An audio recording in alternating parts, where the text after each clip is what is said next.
Российское государство вслед за ЛГБТ и Child Free взялось за новое для себя явление – за квадроберов.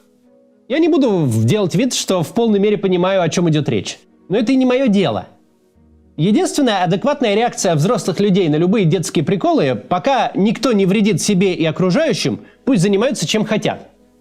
Никакое поветрие среди нынешних детей и подростков в сравнении не идет с тем ужасом, которым занимались предыдущие поколения. Тем поколением, которые нюхали бензин для зажигалок и клей, бухали по подъездам, сходили стенка на стенку с соседней школой, катались на сцепных устройствах трамваев, занимались незащищенным сексом по пьяной лавочке, купались в октябре в пруду с отходами местного комбината. Не им, советским людям и детям 90-х, компостировать мозги молодежи с их приколами, которые кроме умиления ничего не вызывают.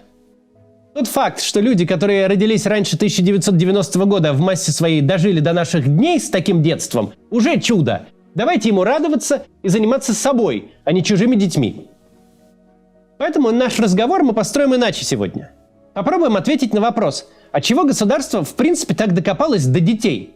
Почему их поминают через слово? Почему дня не проходят без очередной чудо-инициативы? То разговоры о важном в детские сады тащат, то пытаются найти, чего бы такого детям запретить.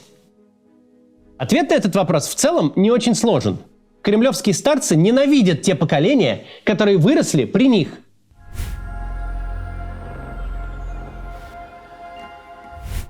Мы с вами недооцениваем, насколько мобилизация 22 года оказалась унизительной для кремлевских старцев. Помимо социально-политических эффектов, еще и прям в личном отношении. Они даже не крикнули же «в бой за Родину!», они всего-то попытались заняться привычной застенчивой брехней. Дескать, вот частичная мобилизация, только с военно-учетными специальностями, только 300 тысяч. И тут же случился самый интенсивный исход за всю историю российской государственности. Не самый массовый, бывали и помасштабней, но все-таки не 1 миллион человек за 3 недели. Государство 8 лет торгует ненавистью к Украине, НАТО, Европе и Западу в целом. Через телевизор это делает, тратит на это миллиарды долларов. Государство пересажало, убило, выдавило из страны всех оппонентов.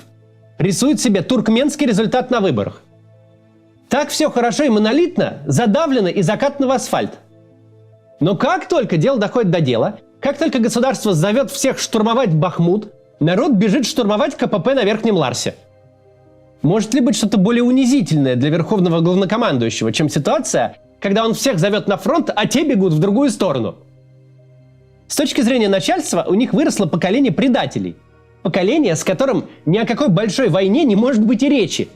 300 тысяч за 3 недели похватали, а 1 миллион убежали. А если понадобится не 300 тысяч за 3 недели, а 3 миллиона за год, что тогда будет? Останется в стране вообще хоть кто-то, кроме стариков и младенцев? Если Вентилова толком не было, а просто буркнули о частичной мобилизации себе под нос, а весь IT московской мэрии тут же релоцировался в Бишкек.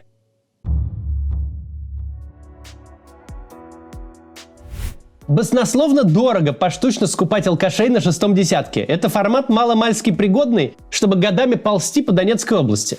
Но обо всех фантазиях типа дележа Европы с НАТО при таком формате формирования армии можно забыть сразу. Хочется воевать как Сталин, положить дивизию на железнодорожную насыпь и не поморщиться. Но дивизия — это 12 тысяч человек, нанять ее стоит 30 миллиардов, похоронные выплатить еще 60. Сталин мог положить дивизию на квадратном километре, а тут вместе с дивизией надо еще $1 миллиард закопать. Многовато. Если пожилое начальство могло когда-нибудь в чем-нибудь заблуждаться, то сейчас очевидно. С таким народом большой войны не сваришь. Не тот народ попался. Люди моложе 80-го года рождения, те, чье взросление пришлось на перестройку, вольницу 90-х и потребительский рай нулевых, эти люди для режима потеряны. Все, кому сейчас от 20 до 45, успешно проскочили советскую индоктринацию. Даже те, кто прожил при советской власти первые 10-12 лет жизни, застали этот режим уже в том состоянии, когда и он сам, и вся идеологическая его рамка превратились в анекдот. Когда речи об агрессивном блоке НАТО, израильской военщине и ястребах Пентагона уже никто не мог произносить на сложных щах. Когда вся та лексика перекочевала из выпусков новостей на эстраду, от диктора Кириллова к Михаилу Жванецкому. Эти поколения выросли не под убаюкивающие телепередачи «Международная панорама». Они в целом выросли на западной культуре. Выросли чрезвычайно прозападными. в идеологии потребления, личного комфорта и безопасности. Лучшие годы российского начальства пришлись на расцвет холодной войны. Язык и темы, которые для него являются каркасом мироустройства, пролетают мимо тех, кто находится в самом активном и трудоспособном возрасте. Поколению Путина не надо 2 раза объяснять, почему Америка, а в частности и НАТО в целом, это враги. В словосочетании «холодная война» ключевое слово «война». Да, в ней нет прямых боевых действий, но они могут начаться завтра, и это будет абсолютно ожидаемо и логично. Тут не потребуется никаких дополнительных пояснений и мотиваций. Просто война с НАТО, которая идет всегда и принимает разные формы, в том числе прокси-конфликтов по всему глобусу, перейдет в новое состояние, в прямое столкновение. Официальная советская культура, литература, кино, музыка – все работало на то, чтобы с самых юных лет внушить гражданам: героически погибнуть за родину – это нормальный вариант развития событий. Путин вырос на историях про пионеров-героев. В специфичном контексте, который диктовал: если тебя насмерть не запытали немецкие оккупанты, стремясь выведать тайну о партизанском отряде, то жизнь в целом прожита зря. «Мальчишки-бальчиш», «Молодая гвардия», «Зоя Космодемьянская» – образы, на которых воспитано путинское поколение. Реальные и вымышленные, но они транслируют одно: смерть ради государства не трагедия, а почет. При любом удобном случае следует пожертвовать собой. До нас дошла вегетарианская и безобидная часть детской культуры СССР – условные песни про первоклашку. Но гораздо чаще в тех песнях предлагается рассказать родимой, как сына вели на расстрел. И как с улыбкой юный барабанщик на землю сырую упал. Советский Союз воспитывал поколение Путина как солдат, как потенциальных смертников в неизбежной войне. Нормализация и героизация смерти – главный компонент советской пропаганды, содержащийся во всем, от детских книжек до кинематографа. И вся нынешняя риторика российского государства упирается ровно в это. Путин и его приссные могут успешно говорить со своими ровесниками, для которых расширение НАТО на восток – это концептуальнейшее зло, финальный аргумент, который не требует пояснений. Для этой аудитории, само собой разумеется, если НАТО рядом, то нужно по этому поводу сдохнуть. Ну или хотя бы забеспокоиться. На такой каркас мышления очень нетрудно цеплять все, что несется изо рта Путина и спикеров вечерних ток-шоу. Но когда каркаса этого нет, когда это слышат какие-то другие люди, другие поколения, все рассыпается на лоскуты цветущей ахинеи, где смешались кони, люди, бандеровцы, фашисты, геи, боевые комары, трансгендеры, план Даллеса и мысли Маргарет Тэтчер. Тот случай, когда если надо объяснять, то не надо объяснять. Но если для человека перманентная война с Америкой не данность, если неизбежность такого столкновения вызывает хоть какие-то вопросы, то все остальные аргументы можно внушать уже хоть на китайском. Эффект будет тем же самым. Потому что такой человек рассуждает совсем иным образом. Не о противостоянии с Америкой, а даже наоборот. Мол, мы уже четверть века граничим с НАТО, и нас никто не трогал, никто на нас не напал. Страны НАТО – главные покупатели нашей нефти и газа. Они содержат наш федеральный бюджет, кормят нашу армию. Мы каждый день с американского компьютера через американский браузер пользуемся американским Гуглом. Смотрим в основном американские фильмы и сериалы. Заимствуем привычки и образ жизни у Запада. Мы вообще-то интегральная часть западного мира. Так с какого ж переляку нам с ними вдруг воевать? Такой вопрос не может не посещать головы тех, кто не был полностью сформирован в советской логике. С точки зрения российского начальства, людей этих они профукали. Потому что поколение это успешно воспитано Голливудом, интернетом и Сорсом. С поколением этим уже ничего не поделаешь. Солдаты из них, как из самосвала вертолет. Плевать они хотели на государство и его интересы. Они хотят безопасно и комфортно жить, покупать шмотки и технику, кататься по заграницам, которые им совсем не кажутся вражескими. И не в Северную Корею они вовсе хотят ездить.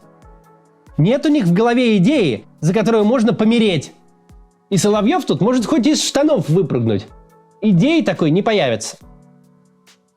Эти люди – социальная база протестов и всей оппозиционщины.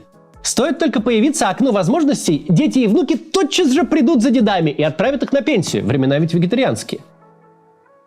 Но в безумных проектах дедов они участвовать точно совершенно не собираются.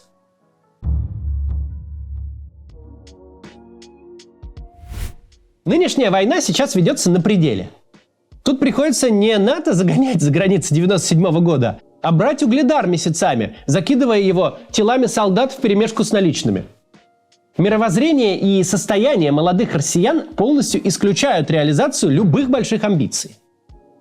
О чем можно было догадаться и раньше, но за последние 2,5 года ситуация проявила себя настолько, что ясно теперь даже дураку, да даже, наверное, и Путину.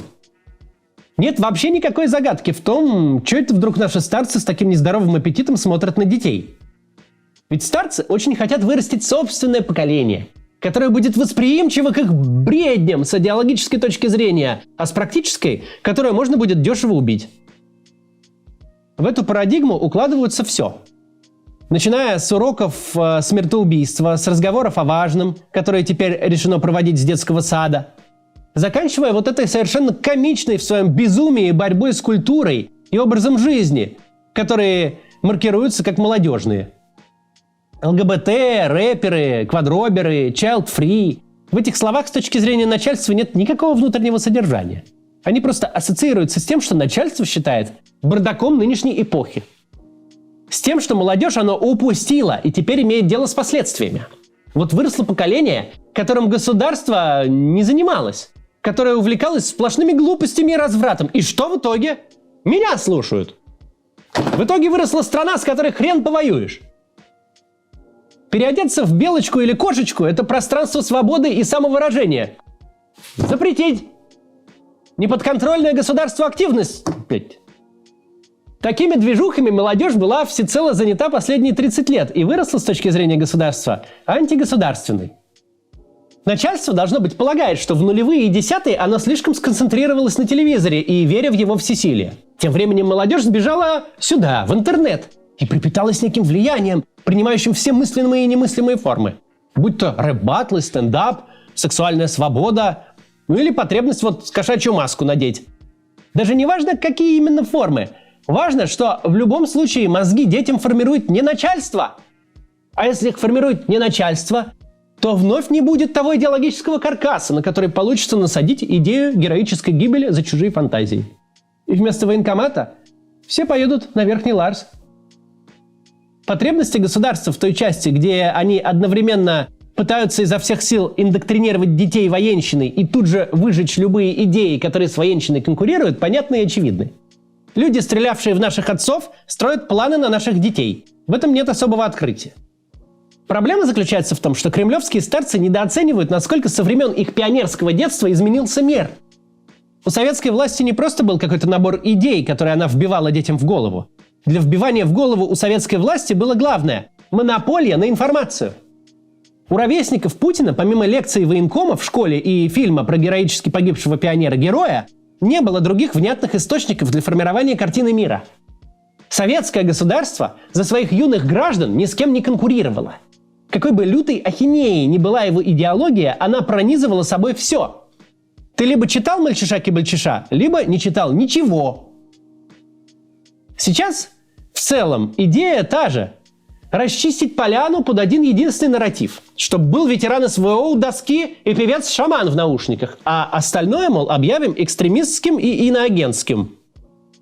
Но чем упорнее пожилые люди доколебываются до молодежи, тем очевиднее. Все их постановления – это попытка заткнуть пальцем плотину Гувера.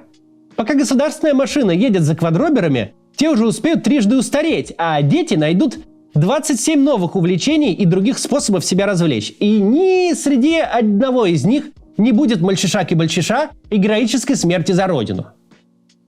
Старикам не воспитать себе новое поколение солдат, даже если милитаризовывать детей не с 5 лет, а с 3. Во-первых, потому что времени не хватит. Деды, конечно, хотят жить вечно, но природа против. Во-вторых, потому что их убогие нарративы, где нет ничего, кроме идеи, что начальство всегда должно быть начальством, и за это нужно сдохнуть, эти нарративы существуют в мире, где каждый день возникает что-то по-настоящему интересное.